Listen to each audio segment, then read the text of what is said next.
सिद्ध स्तुती बघत होतो. त्यामध्ये 255 पान चालू आहे. त्यामध्ये आपण पाहत आहोत सिद्ध भगवान सांगितले. काय आहे सांगितले? सर्वगत आहेत. कशाप्रमाणे सर्वगत आहेत? तर इक्वेशन बघितलं होतं. सिद्ध भगवान कसे आहेत? ज्ञान प्रमाण आहे. ज्ञान ज्ञेय प्रमाण आहे. ज्ञेय लोकालोक प्रमाण आहे. म्हणून सिद्ध भगवान कसे आहेत? लोकालोक प्रमाण आहेत. सर्वगत आहेत. ज्ञानाच्या अपेक्षेने बघितलं. बरोबर का नाही? आता पुढं जिस प्रकार मनुष्याकार सापडलं का? तिसरी लाईन 255 पानावरची तिसरी लाईन. जिस प्रकार मनुष्याकार एक मोम की पुतली बनाकर उसके ऊपर मिट्टी का लेप चढ़ाकर फिर उस पुतली को तपाकर मोम निकल जाने के बाद उस मोशा में पुरुषाकार आकाश रह जाता है, उसी प्रकार सिद्ध अवस्था के पूर्व शरीर से कुछ कम आत्म प्रदेशों के आकार स्वरूप वह शुद्धात्मा है, अर्थात वह अव्यापक भी है. इसलिए व्यापकत्व अव्यापकत्व ऐसे दोनों धर्मों से संयुक्त सिद्ध परमेष्ठी सदा जयवंत है. काय सांगितलं की आता काय घटवलं तर अव्यापकत्व किंवा असर्वगतत्व कळतंय. तर मग अगोदर सांगितलं तर काय सगळीकडे आहेत. आता म्हणाले सगळीकडे नाही आहेत. कुठे आहेत सांगितलं तर आता दुसऱ्या अपेक्षेने सांगतात. आत्मप्रदेशांच्या अपेक्षेने सांगतात. किती आहेत त्यांचे आत्मप्रदेश? जेवढा शरीराचा आकार आहे. मोक्षाला जाण्या अगोदर त्या शरीराचा जेवढा आकार त्याच्यापेक्षा किंचित न्यून, त्यापेक्षा किंचित कमी. असं कसं पॉसिबल आहे? तर उदाहरण सांगितलं. काय की समजा काय केलं, मोम की पुतली बनाकर, आहे का नाही? मोम समजते? मोम म्हणजे मेण. मेणाचा पुतळा बनवला. पुतळा बनवायचा म्हणल्यावर त्याला कुठं तर ढाचा द्यायला लागतोय का नाही? आपल्याला पुतळा बनवायचा आहे मेणाचा म्हणलं काय करतात? एक कुठला तरी ढाचा किंवा काहीतरी शेप देतो का नाही? आहे ना. आणि त्या शेपमध्ये काय ते मेण टाकलं जातं. ते सुकल्यानंतर त्याचा तो आकार येतो. बरोबर का नाही? असं तिथं ते घटवलं आहे. आपलं सोपं उदाहरण म्हणलं तर फ्रीज माहिती आहे ना तुमचं? फ्रीज माहिती आहे का नाही? फ्रीजरमध्ये तुम्ही काय ठेवताय? बर्फ. आत्ता नाही, अजून 1-2 महिन्यात सुरू करता उन्हाळ्यात, आहे का? तर मग तो बर्फ ठेवता ना त्या ट्रेमध्ये बर्फ ठेवता का नव्हता? हां. मग आता त्यात पाणी बर्फ ठेवत नाही. त्यात काय ठेवता तुम्ही? पाणी ठेवता. बरोबर. आणि मग त्या बर्फ बनतो. मग त्या बर्फाचा आकार कसा असतो? जे भांडं ठेवलेलं आहे, जे ट्रे ठेवलं आहे, वाटी ठेवली आहे का नाही, त्या आकाराचा बर्फ बनतो का नाही? हां, कमी येतो.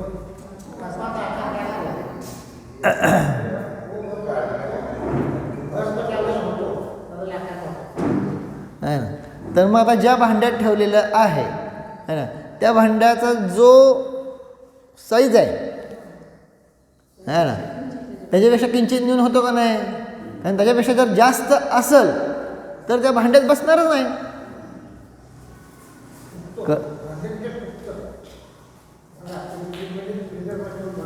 हां, बर. मग ते काढता येणार नाही ना जर फुगलं तर. निघतंय की बर्फ काढतो का नाही आपण? आता समजा वाटी ठेवली आहे, पेला ठेवला आहे, त्या आकाराचं बनतंय का नाही? मग बर्फ म्हणून काढतो का नाही आपण?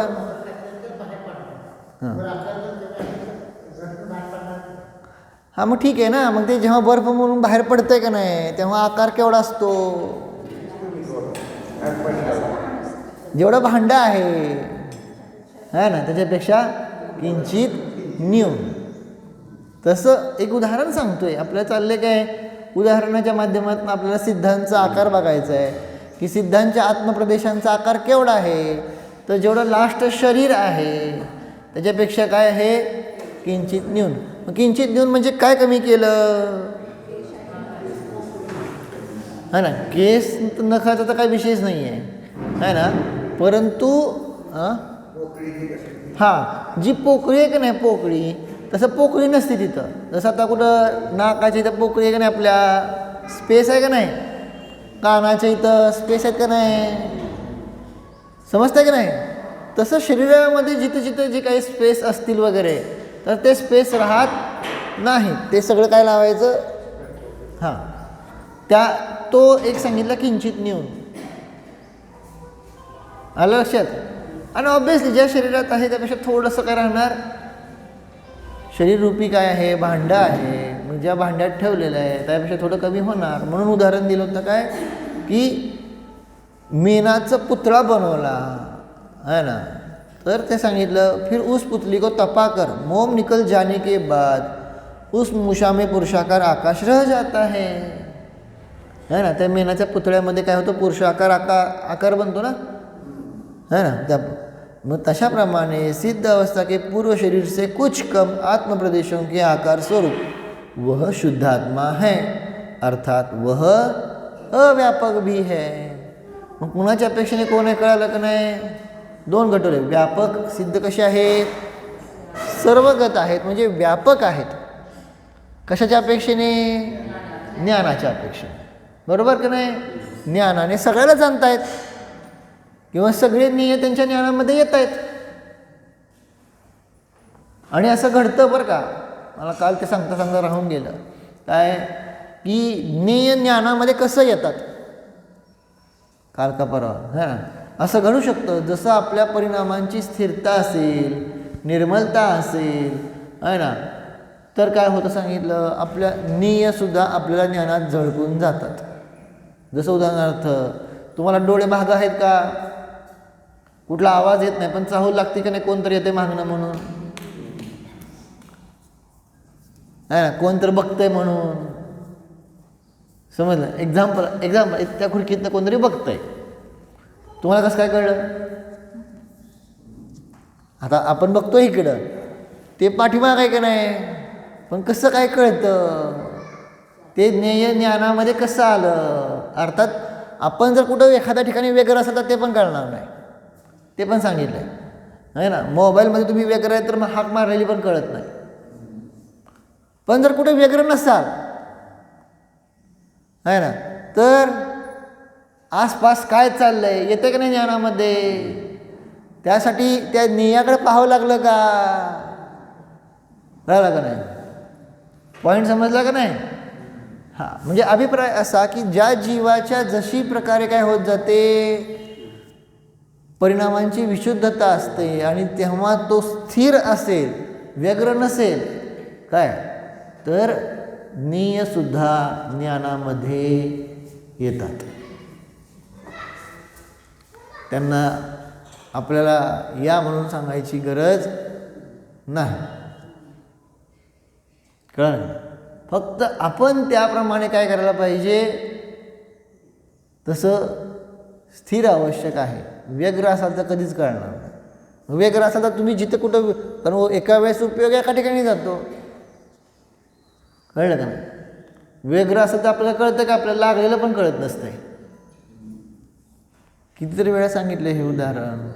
आता समजा एसटीनं जात आहात, एसटीनं जात असताना गाडी सीट पकडायची आहे, गर्दी खूप आहे, पायाला लागलं, कळलं का आहे ना. आणि जेव्हा निवांत बसतो किंवा शेजारचा काहीतरी म्हणतो मग दुखायला सुरुवात होते. लागले कधी, मग जेव्हा ते ज्ञानात ज्ञेय आलं, मग आल्यानंतर मग आम्ही आसक्त झालो, मग रागद्वेष उत्पन्न सुरू झाले, मग ते वेदना सुरू झाल्या, मग वेदनेची अनुभूती सुरू झाली आणि मग आपल्याला ते दुःखाची हे झालं. पण ते झालंय कधी, लागलंय कधी, समजतं का नाही. खूप वेळा ते जाऊ दे, आपल्या पण बॉडीवर खूप वेळा असं येतं का नाही, असं काहीतरी वर उठून जातो, काहीतरी रक्त येऊन जातं आणि कळत पण नाही कुठं लागलं आहे, काय कळलं नाही कुठं लागलं आहे. आता तू रक्त आले, रक्त समजतंय का नाही, रक्त येण्यासारखं येऊन गेलेलं आहे, पण तरी सुद्धा कळलं नाही आपल्याला कुठं लागलं आहे, काय लागलं आहे. असं घडतंय की नाही घडत है ना. तर मग ते व्यग्र असल्यामुळं ज्ञानामध्ये निय नाही घडून सुद्धा है ना. आणि जेव्हा आपण स्थिर असेल तेव्हा येऊ शकतो परिणामांची तशी निर्मलता. तशाप्रमाणे आपल्याला निय ज्ञानामध्ये यायला काय अडचण नाही. मग ते तर सिद्ध भगवान आहेत, सर्वज्ञ झालेले आहेत, त्यामुळे 3 लोक त्यांच्या ज्ञानामध्ये झळकतात म्हणजे येतात समजतात. येतात म्हणजे स्वभाव आहे. ज्ञान एवढं स्वच्छ झालेलं आहे, आरसा जर स्वच्छ झाला तर त्या आरशापुढे सगळं काय होणार, स्पष्ट दिसणारच.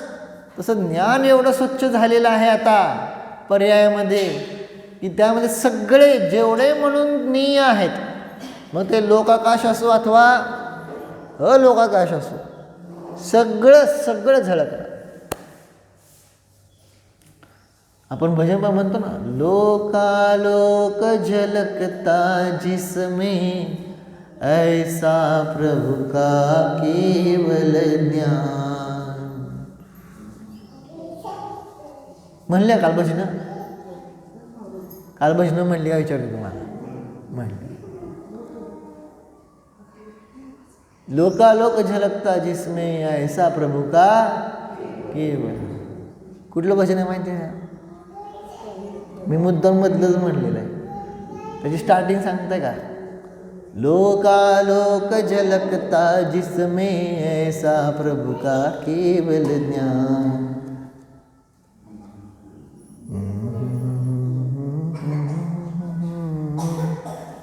काय कुठलं भजन आहे? नाही, कुठलं भजन आहे? रोम रोम पुलकित हो जाए जब जिनवर के दर्शन पाए. समजलं त्यातला ते. ठीक आहे, आता होईल हळूहळू प्रॅक्टिस. हां, मला आशा काकीने सांगितलं आता आम्ही तर सुरू केले म्हणून. त्यांचं जे महिलांचा ग्रुप आहे का नाही, फिरून आल्यानंतर 2 भजनं तर नक्की म्हणताय ना. कंटिन्यू करा, चांगलं आहे का. मी सांगितलं होतं का नाही, आल्यानंतर भजनं म्हणायची, संध्याकाळी दर्शन आल्यावर भजनं म्हणा. कळलं का नाही? सवय नाही लागायची, नाही तर वाईट सवय, नुसती फिरायची सवय लागली सगळ्याला नुसती. फिरा की, आम्ही कुठं नाही म्हणतो, फिरा. फिरल्यानंतर इथं येऊन भजनं म्हणा आणि जावा घरात. कळलं का नाही? चला पुढं. तर मग अशा प्रकारे सांगितलं, उस मूषा में पुरुषाकार आकाश रह जाता है, उसी प्रकार सिद्ध अवस्था के पूर्व शरीर से कुछ कम आत्म प्रदेशों के आकार स्वरूप वह शुद्धात्मा है, अर्थात वह अव्यापक भी है. ठीक है, पुढं. इसलिए व्यापकत्व अव्यापकत्व ऐसे दोनों धर्मों से संयुक्त सिद्ध परमेश्वरी सदा जयवंत है. सगळ्यांना समजलं ना? ज्ञानाच्या अपेक्षेने कसे आहेत? लोकामध्ये व्यापक आहेत, परंतु प्रदेशांच्या अपेक्षेने म्हणलं तर प्रदेश समजताय ना, आत्म्याचे प्रदेश. आता हे जसं काय आहे, पुद्गल आहे, ह्या पुद्गलाचे प्रदेश आहेत का नाही, तसं आत्म्याचे प्रदेश. मग त्याच्या अपेक्षेने कसं आहे, सिद्ध भगवान अव्यापक आहेत, ते काय पसरलेले नाहीत है ना. अंतिम शरीर आकार लक्षात राहील का 2 गोष्टी. हां, पुढे जाऊ. भावार्थ. सिद्धों का ज्ञान लोकालोक के पदार्थों का प्रकाश करने वाला है. वह ज्ञान आत्मस्वरूप ही है, इसलिए इस ज्ञान गुण की अपेक्षा सिद्धों की आत्मा व्यापक है, किंतु सिद्धों की आत्मा के प्रदेश चरम शरीर से कुछ कम रहते हैं. इसलिए प्रदेशों की अपेक्षा वह आत्मा चरम शरीर से कुछ कम भी है. अतः आत्मा व्यापक नहीं भी है. ठीक आहे. जाऊया पुढं. 491. अष्टकर्म से रहित तथा अष्टगुण से अलंकृत सिद्ध भगवान. ध्रुव बोधो परमो तदावृति हते सौख्यं च मोहक्षया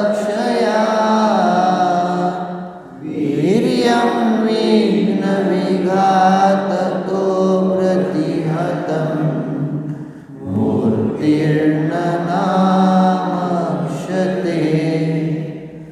आयुर्नाशवशान्न जन्म मरणे गोत्रेण गोत्रं विना सिद्धानां न च वेदनीय विरहा दुःखं सुखं चाक्षजम् तदावरणक्षयसे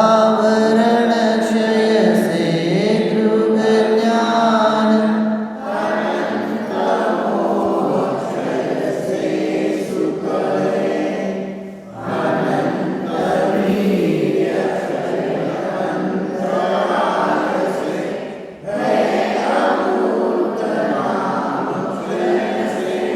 जन्म मरण नहीं आयु क्षय से अगुरु लघु है गोत्र बिना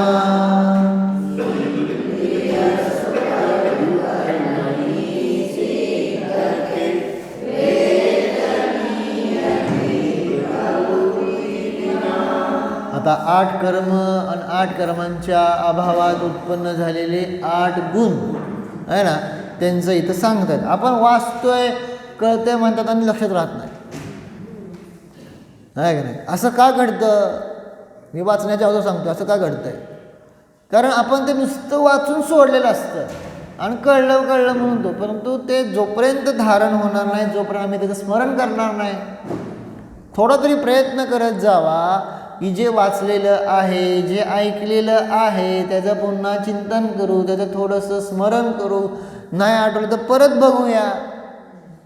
थोडंसं पुसट आठवत असेल तर परत नंतर जेव्हा बघचाल, घरी जाऊन बघचाल, घरी नाही जमलं परत दुसऱ्या दिवशी येऊन मंदिरात येऊन बघू शकता का नाही. असं करत करत करत ते स्मरणात येईल, ज्ञानात येईल, संस्कारामध्ये येईल. कळालं का नाही, आहे ना? तेव्हा थोडा प्रयत्न करा. आणि सिद्धांचे तर हे 8 गुण आहेत, आहे ना, जे आपल्याला लक्षात ठेवणं आवश्यक आहे. सिद्ध बनायचं का? होय म्हणतोय, आणि 8 गुण सांगा म्हणलं तर नाही. आणि मग ते कुठल्या कर्माच्या अभावात झालं ते तर बिलकुलच नाही, आहे का? असं नाही की झालं नाही, आपण झालं की आपलं जीव काढून सुद्धा घेताना झालं का नाही. तिथं टी व्हीवर घेतलं का नाही, त्या स्क्रीनवर दाखवलेलं. ठीक आहे, बघा अर्थ वाचय. हाँ, ज्ञानावरण तथा दर्शनावरण कर्म के नाश हो जाने से तो सिद्धों को अनंत ज्ञान अनंत दर्शन प्राप्त हुए. हे तर सोपं आहे. ज्ञानावरणाच्या अभावामध्ये अनंत ज्ञान, दर्शनावर कर्माच्या अभावात अनंत दर्शन. ठीक है ना. मोहनीय कर्म के सर्वथा क्षय हो जाने के कारण उनको अनंत सुख की प्राप्ती हुई है. मोहनीय कर्माच्या अभावात काय होतंय? अनंत सुख. आणि मोहनीयच्या सद्भावामध्ये अनंत दुःख. समजलं का नाही? मग मोहनीयामधला राजा मिथ्यात्व आहे, अनंत अनुबंधी आहेत, हे सगळे अनंत दुःखाचेच कारण आहेत का नाही? लक्षात येते का नाही? त्यामुळं हे लक्षात ठेवायचं सोपं. मोहनीयाच्या अभावामध्ये काय होतंय? अनंत सुख.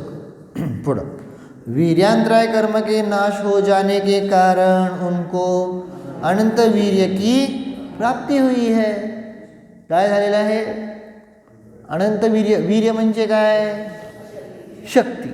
हा ना. कशाच्या अभावात? अंतराय कर्माच्या अभावात, है ना. कुठला अंतराय कर्म घेतलाय? वीर्यांतराय. ठीक आहे ना. अंतराय म्हणू शकता, वीर्यांतराय दोन्ही पण म्हणू शकता. ठीक आहे ना. तर त्याच्या अभावात काय झालेलं आहे? अनंत शक्ती. हे 4 लक्षात आहेत ना. हे तर आपण खूप वेळा करतो. अनंत ज्ञान अनंत दर्शन, अनंत सुख, अनंत शक्ती किंवा वीर्य, काय पण म्हणा, काय अडचण नाही, वीर्य म्हणा, शक्ती म्हणा. ठीक आहे. मग ते अनंत वीर्यची प्राप्ती झाली.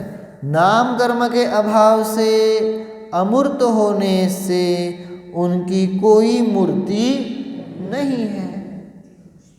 काय गुण प्राप्त झालेला आहे नामकर्माच्या अभावामध्ये, आहे ना. तर सांगितलं अमूर्त. अमूर्त म्हणजे काय, सूक्ष्मत्व गुण झालेला आहे. अमूर्त दिसतात का, नाहीत ना. आता ते आपल्याला समजण्यासाठी आपण तो आकार काढून तिथं पांढरा कलर देतोय. हेच मी सांगितलं पहिल्या दिवशी. जर तुम्ही पहिल्या दिवशी असाल तर, पहिल्या दिवशी म्हणजे जेव्हा आम्ही सुरू केलं आत्ता, तेव्हाच ते घटवलेलं आहे ना. वास्तविक तसा कलर सिद्धांचा नाही. ह्याच्यावर आपण भरपूर घटवलं आहे, मागचे प्रवचन तुम्ही बघून घ्या. ठीक आहे. तर मग नाम कर्म के अभाव से अमूर्त होने से उनकी कोई मूर्ति नहीं. आयु कर्म का नाश हो जाने के कारण उनके जन्म उनके जन्म है न मरण, है ना. त्यांचा जन्म पण नाही आणि मरण पण नाही. आयुकर्म संपलं. कुठला गुण प्रकट झाला, अवघानत्व. कळलं का नाही. घटूया आपण पुढं, असेल ते येईलच भावार्थात, नाही तर अजून घटू पुढं. गोत्र कर्म का नाश होने से उनका कोई गोत्र नहीं है ना. कुठलं गोत्र राहिलं नाही. आता काय, कुठला गुण प्रकट झाला, अगुरुलघुत्व. कमी पण व्हायचं नाही आणि जास्त पण नाही. आणि तथा वेदनीय कर्म के नाश हो जाने के कारण सिद्धों के इंद्रियजन्य सुख दुख भी नहीं है ना. तर इंद्रियजन्य सुख दुःख राहिलं नाही, वेदनीय कर्मच नाही ना, आहे ना. कुठला गुण प्रकट झाला, अव्याबाधत्व. कुठलीही बाधा नाही. आता कळलं का नाही. आपल्या अतिंद्रिय सुखामध्ये स्वतःमध्ये मस्त राहण्यात काही बाधा राहिली नाही. वेदनीय कर्मच संपलं. अन्यथा वेदनीय कर्म आहे कुठंपर्यंत आहे, वेदनीय कर्माचा, है ना, उदय किंवा सत्व कुठंपर्यंत आहे, 14व्यापर्यंत आहे. कळलं का नाही. वेदनीय कर्म कुठलं सांगा मला, घाती का आघाती, आघाती. आघाती कर्म कधी जात आहेत, 14व्याच्या शेवटी. कळलं का नाही. आघाती कर्म गेले की काय राहिलं, सिद्ध होणार का नाही. तर अशा प्रकारे तिथं आहेत, है ना.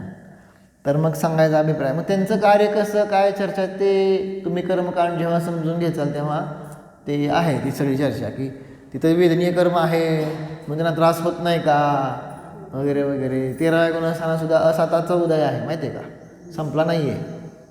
परंतु साताचा तीव्र आहे, त्यापुढं असाताची जाणीव नाही. कळालं का नाही. आणि असं घडतं खूप वेळा, खूप ठिकाणी, खूप गोष्टी आहेत. आपल्या वाटतं नरकामध्ये सगळं वाईटच आहे. कर्मकांड समजलं तर कळेल सगळं वाईट नाही आहे. नरकामध्ये काही चांगले कर्म पण आहेत, शुभकर्म पण आहेत का नाही नरकामध्ये. कुठले कुठले, थोडेफार एखाद दुसरं सांगा. नरकामध्ये शुभकर्म कुठले कुठले आहेत, त्यांना सगळंच अशुभ नाही आहे. शुभकर्म कुठलं आहे, संज्ञी पंचेंद्रिय आहेत का नाही. पंचेंद्रिय जाती नाम कर्म आहे की नाही. मग शुभ आहे का अशुभ आहे. म्हणून सांगितलं की नरकातलं नारकी बनलं तर चांगलं, चांगलं म्हणजे तुलना बरं का, समजून घ्या, आहे ना. परंतु जेव्हा तो खाली जातोय का नाही, तर रस पर्याय सोडून एकेंद्रियादी बनणं हे वाईट. कारण नरकातला नारकी जरी बनलं तर तिथे सम्यक दर्शन होण्याचा चान्स तर आहे. कळलं का. पण तहते चयथावर तनुधरे, कुठली लाईन नाही, छटाले. तुम्ही नवीन सुनांकडून पाठ करून घ्या की काय पाठ नाही आहे. छटाला शिकवावर पहिली ढाल आणि त्यांचं ते पहिली ढाल पाठ करायची, दुसरी ढाल, तिसरी ढाल, काय सुद्धा नाही माहिती आहे का नाही. काय महिला मंडळाने काय कॉम्पिटिशन ठेवा की जरा. काय करतात कुणास ठाऊक बाबा, अवघडच आहे ना. आणि जरा मोठ्या सुनांचं तत्वार सूत्र पाठ नाही आहे ते करून घ्या, आहे का नाही. करायला काय अडचण नाही आहे असं मला वाटतं. बघा कोणाला उत्साह असेल त्यांनी कसं थोडा पुढं या जरा थोडंसं, जरा त्या निमित्तात काय होतं, पाठांतर होतं. कारण हे जवळजवळ खूप जणांचं पाठ झालेलं आहे असं काय सासवांमध्ये वगैरे, आहे का नाही. आपण पूर्वी घेत नव्हतो का, तेव्हा मी बघत होतो जवळजवळ काय ना काहीतरी पाठ असायचं, आहे ना. पण नवीन पिढीला थोडीशी काय राहील, रुची राहील म्हणून. ठीक आहे. तर काय सांगत होतो, तहतेच्या यथावर्तन धरे काय, तर तिथं सांगितलं की तिथून स्वर्गातनं च्युत झाला, म्हणजे स्वर्गातून मेला तो देव आणि मरून काय झाला, स्थावर केंद्रीय झाला. हे किती वाईट आहे, कळालं का. हे किती वाईट आहे ना. कारण तिथून नंतर पुन्हा एकेंद्रियातून आता परत द्विंद्रिय होणं म्हणजे काय सांगितलं होतं, दुर्लभ लही जो चिंतामणी, जो पर्याय लही रसतणी. कळलं. खूपच दुर्लभ आहे, डेंजर आहे ना. मग तो आपण हे चिंतन करायला पाहिजे आणि ते स्वतःवर घटवायला पाहिजे. मी एकदा ह्यात पण सांगितलं होतं शिबिरात, पण मला माहीत नाही तेव्हा मी किती एक्सप्लेनेशन करू शकलो.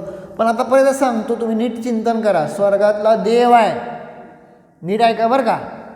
स्वर्गातला देव आहे का नाही, त्या देवाला 6 महिने झालं की काय होते, माळ सुकते, म्हणजे मृत्यू कळतोय का नाही. हां, आता 6 महिने तर त्याला नीट वैराग्यानं राहायला पाहिजे का नको.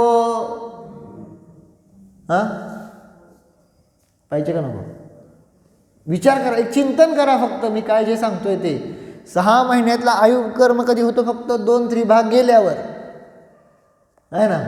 त्यांचा आयुकर्म म्हणजे किती महिन्याचा पाहिजे, 6 महिन्यातले 2 त्रिभाग गेले. काय विचारतोय. हां,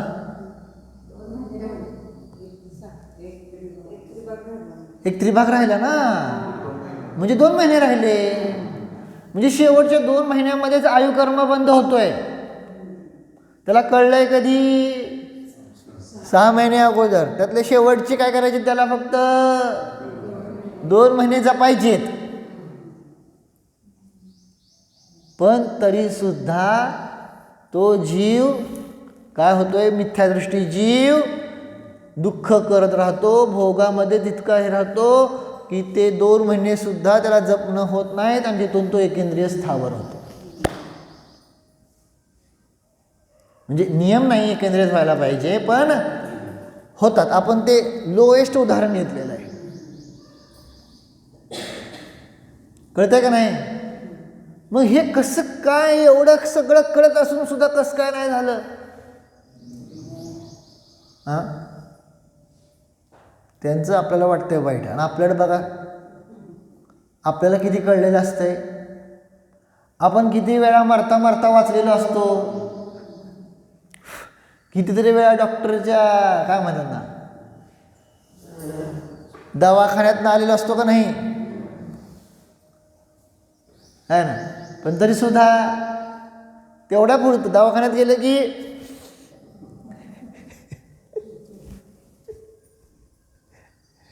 भयानक धर्म आठवतो, आहे का नाही. नाही आता मी रोज स्वाध्याय करणार. एक जीवानं अशीच प्रतिज्ञा केली ती कोरोनाच्या काळामध्ये, बरं का. दवाखान्यात गेलं तर ॲडमिट होते. मी आता रोज, मला रेकॉर्डिंग पण आहे माहिती आहे का, कारण मी त्यांना मोबाईलवरनं उपदेश केला होता ना. तर मग मी रोज हे करणार, मी रोज असं करणार तसं करणार. काय बाप रे बाप असं म्हणून, चला आता हा जीव झाला, चला सुधारला. आणि परत नंतर कुछ नाही, आहे का. म्हणजे सांगायचा अभिप्राय, मग हे आपलं पण तसंच आहे. कितीतरी आपलं दिसून येतं की आता मनुष्य पर्यायाची आयुकर्म किती आहे, ह्या किती 70 ते 90 वर्षाच्या रेंजमध्ये.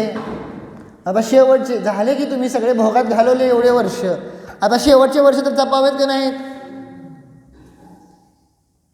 पण कुठलं? ज्या जीवाला कशाय करायची संज्ञा लागलेली आहे ना, 4 कशाय 4 संज्ञा, त्या जीवाला त्यातनं कधीच बाहेर पडणार नाही आहे ना. हे चिंतन करत नाही आपण अजिबात. थोडं कॅल्क्युलेशन करून बसा, मग आपल्याला अरे बापरे, आता आपण कुठं आहोत. कसा ज्यांचं 70च्या पुढं आहे त्यांच्यासाठी रेड अलर्ट लागला आहे का नाही, की भले आयुकर्म कधी संपेल तेव्हा संपेल, पण आयुकर्म कधी संपेल तेव्हा संपेल, पण आयुकर्म पुढचं आयुकर्म बांधायची तुमची प्रोसेस सुरू झालेली आहे. आणि हे 100% आहे, कारण तुमचा 2 त्रिभाग संपलेला आहे. कळलं का नाही? आता तुम्हाला त्या 1 त्रिभागामध्ये काय करायचं हे माहीत नाही. म्हणून पूर्वीच्याला काय असायचे, मोठे मोठे महाराज सुद्धा, महाराजे राजे महाराजे असायचे का नाही, ते काय करायचे, वानप्रस्थ दीक्षा सोडून टाकायचे. कारण तो शेवटचा 1 त्रिभाग जपला पाहिजे. म्हणजे मी भले आगमात न सांगतोय, परंतु नाही कोण सिरियस त्याविषयी आहे ना. आता तुमच्या परिणामांमध्ये खूप निर्मलता तर पाहिजे, मी सवय लावा. आता तर गरजेचंच आहे जे करतायत. असं म्हणत नाही की कोणच करत नाही, असं म्हणत नाही बरं का. अनेक जीव करतायत पुरुषार्थ, मी असं म्हणत नाही करत नाही असं नाही, पण जरा प्रत्येकाने स्वतःचं काय करायला पाहिजे है ना, अवलोकन करायला पाहिजे ना. आता है ना, कुठल्याच ह्यामध्ये लक्ष नाही घालायचं. आता कुठल्या समजते का, सांसारिक पण नाही आणि कुठल्याच ह्यात नाही. आता फक्त स्वतःचं काय करायचं आहे, साधना. जिथे जिथे कशायांची उत्पत्ती होती त्यापासून तर पूर्णतः दूर राहिलंच पाहिजे, कारण तुमचा हा 1 त्रिभाग सुरू झालेला आहे. झालाय का नाही, का मी खोटं सांगतोय? हां, मग ते सांग. आता नाही कशात पडायचं, सांगून टाकायचं. सवय लावा, नाही तर मग मारताना पण तुम्ही वाके वाके करणार. वाके वाके माहिती ना, वासरू केरसुनी खातंय आणि आम्ही काय म्हणणार, तिथं मोबाईल वाजते, जाऊन कोण बघत पण नाही. मोबाईल वाजते, दूध सांडते, हे होतंय ते होतंय, असं चाललंय तसं चाललंय, देव जाणे काय काय विकल्प आहेत. सवय आता त्या ज्या आयुष्यभर आपण विकल्प करण्याची जी सवय लावली होती त्याला ब्रेक करायचं आहे. आणि प्रॅक्टिस करा. होतं, करत आहेत, अनेक जीव करत आहेत. कळलं का? काल आम्ही गेलो होतो जयश्री मांकडं आहे ना, जितूबाईंची बाई आहे ना. मग ते सांगा त्यांचं चिंतन सांगत होते वगैरे आहे का नाही. काय नाही म्हणले, आता होतात म्हणणार ना थोडंफार विकल्प, पण परत नंतर म्हणले मला कळलं आता, म्हणले आपलं ज्ञान, आपल्या ज्ञानामध्ये काय म्हणतात, काय सुद्धा नाही म्हणले, अजिबात काय नाही. जे जे चालू आहे त्याला फक्त जाणत राहतो, भेदविज्ञान चालू आहे म्हणले कंटिन्यू, काही सुद्धा नाही, कशाचं काही नाही. म्हणजे तुम्हाला काय विकल्प त्रास होते का, उठता येत नाही, काय सुद्धा नाही म्हणले. उलट कर्मनिर्जळ म्हणले, कशाला काय नाही म्हणले. जे चालू आहे ते आहे, मस्त जाणत राहते म्हणले, काही सुद्धा नाही. म्हणजे असं वारंवार वारंवार वारंवार जर स्वतःवर संस्कार केले तर मग काहीही वाटणार नाही. हां, आता त्यांची चर्चा सांगायचा मला अभिप्राय, उद्देश असा आहे की असे अनेक जीव, मी असं सगळ्यांचे तर नावं सांगणं मला शक्य नाही, करत नाहीत असं म्हणत नाही, करतायत. पण जे करत नाही त्यांनी तर सावध राहायला पाहिजे की नाही. त्यांना मला दाखवायचं रेड अलर्ट. आता तुम्ही कशात भानगडी पडू नका, नकोच, गरजच नाही आहे. का? कारण तुमचा एक त्रिभाग तर सुरू झाला आहे. कळलं का नाही? है ना. अभिप्राय असा, उद्देश असा की असं सिद्ध बनायचं. तर विषय आपला कशाला निघाला होता? हां, तर स्वर्गातल्या देवांना सगळं कळत असून सुद्धा सगळं लक्ष तिकडं असल्यामुळं एकेंद्रिय बनत आहेत.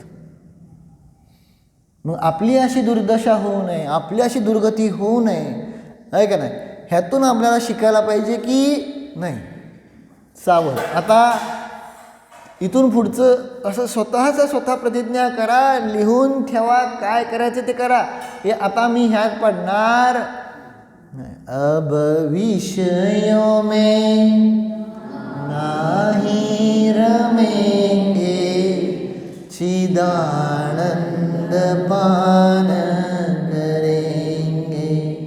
अब चहुगति में नाही रुलेंगे, निजानंद धाम रहेंगे. कळलं का? असं तर आवश्यक आहे. भावार्थ वाचूया आणि थांबूया. जब तक आत्मा के, मोठा आहे वर्ड, ठीक है, होऊन जाए. जब तक आत्मा के साथ ज्ञानावरण तथा दर्शनावरण कर्म का संबंध रहता है, तब तक अनंत ज्ञान तथा अनंत दर्शन की प्राप्ति नहीं होती. किंतु सिद्धों के अनंत ज्ञान तथा अनंत दर्शन के स्वरूप को ढकने वाले ज्ञानावरण तथा दर्शनावरण कर्म दोनों नष्ट हो गए हैं. इसलिए वे अनंत ज्ञान तथा अनंत दर्शन के धारी है.